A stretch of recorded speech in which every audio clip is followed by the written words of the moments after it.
शेतकरी माझा या यूट्यूब चॅनलमध्ये सर्व शेतकऱ्यांचे स्वागत करतो.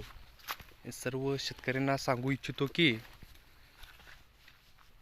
या वर्षीचा ऊसाचा दर उच्चांकी असेल. त्याच्यामुळे ज्याच्या शेतामध्ये ऊसाचं पीक आहे त्या सर्व शेतकऱ्यांनी ऊस चांगल्या पद्धतीने सांभाळावा. ऊसाचे उत्पादन गेल्या वर्षीच्या तुलनेमध्ये खूप कमी आहे. ऊसाचा तुटवडा निर्माण झालेला आहे.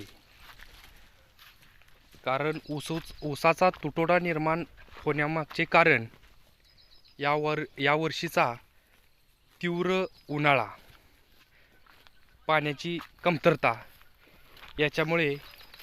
याच्यावरती परिणाम झालेला आहे.